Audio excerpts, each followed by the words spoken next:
anggaran pendapatan dan belanja. APBN singkatannya anggaran pendapatan dan. Nah, APBN itu kaitannya dengan pembangunan dan pertumbuhan. Nanti pendapatan atau belanja negara itu pemerintah mengeluarkan belanja, maka nanti akan mendorong pertumbuhan dan pembangunan ekonomi. Oke, sebelum kita mempelajari lebih lanjut, silakan kalian isi dulu beberapa pertanyaan. Awal atau penilaian di awal pembelajaran dilakukan untuk mengetahui kesiapan murid untuk mempelajari materi ajar dan mencapai tujuan pembelajaran yang direncanakan. Berdasarkan asesmen awal, guru dapat menyesuaikan rencana pelaksanaan pembelajaran dan atau membuat diferensiasi pembelajaran agar sesuai dengan kebutuhan belajar murid. Dalam pembelajaran untuk materi APBN, selain untuk mengetahui kemampuan peserta didik, juga akan dimanfaatkan sebagai dasar untuk membentuk kelompok belajar. Diharapkan dengan pengelompokan berdasarkan kemampuan awal, terjalin kolaborasi yang kuat antar peserta didik dengan latar belakang kemampuan yang berbeda. Tujuan pembelajaran untuk materi APBN yang pertama, kalian mampu menguraikan komponen-komponen dalam APBN. Kalian diharapkan dapat menjelaskan hubungan APBN dengan kesejahteraan masyarakat. Pembelajaran yang ketiga, peserta didik dapat menganalisis manfaat dan dampak pembiayaan pembangunan yang bersumber dari APBN. Kalian pernah melihat gambar ini? Di mana lokasinya? Ada puskesmas. Ada apa ini?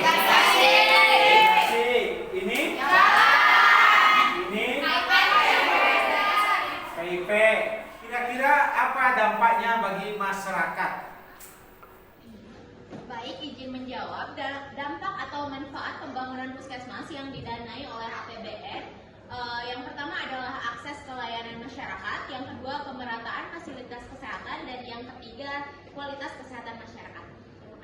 Terima kasih Asing atas jawabannya. Memang betul dampak puskesmas akan berdampak pada masyarakat. Masyarakat merasakan manfaat dari puskesmas tersebut. Karena kalau mau berobat atau kita sakit, layanan kesehatan dekat dengan masyarakat. Nah, itu salah satu fungsi dari puskesmas. Nanti selanjutnya bagaimana postur anggaran kesehatan termasuk pembangunan puskesmas nanti akan kita pelajari di APBN, terutama APBN 2025. Nah, selanjutnya silakan Siti Sadia. Di sini saya memilih pembangunan irigasi, yaitu meningkatkan hasil panen, pendapatan petani, dan ketahanan pangan. Ya. Oke, terima kasih. Pembangunan irigasi tentu saja bermanfaat bagi masyarakat, terutama untuk sektor pertanian. APBN merupakan anggaran pendapatan dan belanja negara sebagai wujud pengelolaan keuangan negara ditetapkan setiap tahun melalui undang-undang. Pendapatan negara diartikan merupakan hak negara yang diakui sebagai penambah kekayaan bersih yang mencakup penerimaan pajak. Pengertiannya adalah kewajiban atau kontribusi wajib yang diberikan oleh warga negara pada negara.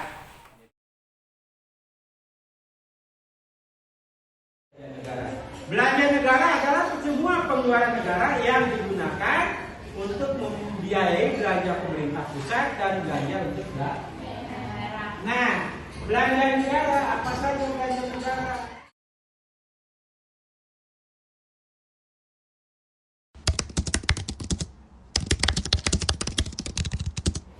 Baik,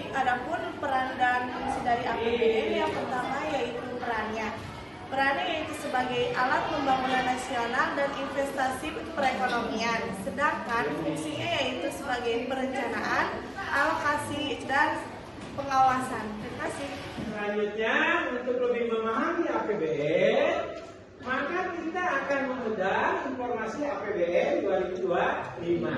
Nah, temanya akselerasi pertumbuhan ekonomi yang inklusif dan berkelanjutan. Silakan buka APBN 2025 ya.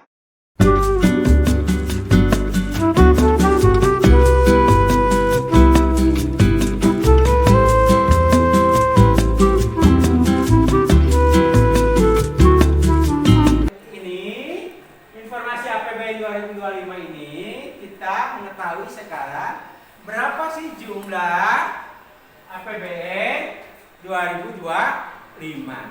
Berapa jumlahnya?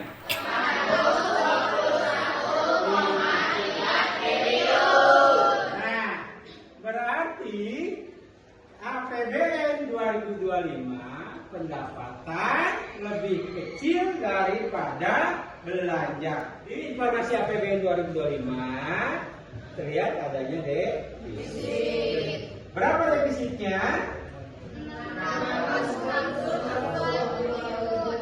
Nah, sekitar 662 triliun.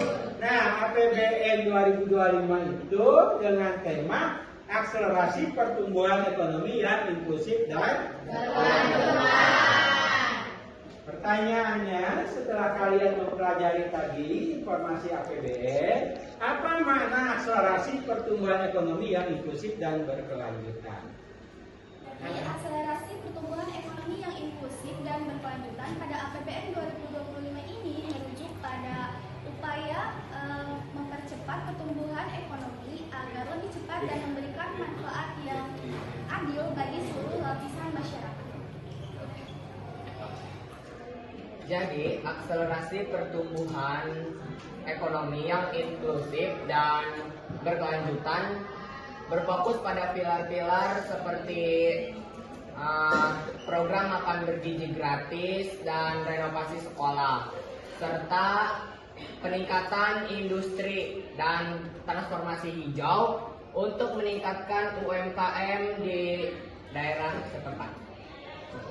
Terima kasih pada Rifannya yang telah menjelaskan akselerasi pertumbuhan ekonomi yang inklusif dan berkelanjutan. Akselerasi apa? Akselerasi itu percepatan. Pertumbuhan ekonomi, bagaimana pertumbuhan ekonomi meningkat? Karena dengan adanya pertumbuhan yang meningkat, ada peluang tenaga kerja, berarti di sana ada investasi dan ada juga kesejahteraan masyarakat yang meningkat. Inklusif di sini adalah untuk semua. Kayak misalnya pembangunan di sekolah kita juga mendapatkan bantuan untuk revitalisasi sekolah. Bangunan revitalisasi sekolah itu bukan hanya untuk sekolah kita, tapi juga untuk sekolah-sekolah, bukan hanya yang ada di Banten, tapi juga ada di Irian, ada di Aceh, ada di Kalimantan, karena APBN juga harus mencerminkan inklusif. Jadi bukan hanya untuk beberapa tempat atau hanya untuk golongan tertentu, tapi untuk seluruh rakyat Indonesia. Selanjutnya, untuk mengetahui bagaimana proses pembelajaran ini, apakah ada dari kalian yang masukan? Bagaimana perasaan kalian mengikuti pelajaran ini? Apakah ada yang didapatkan oleh kalian dari pelajaran ini? Atau hal baru apa yang didapatkan oleh kalian dari pelajaran ini? Silakan kalian isi refleksi pembelajaran hari ini.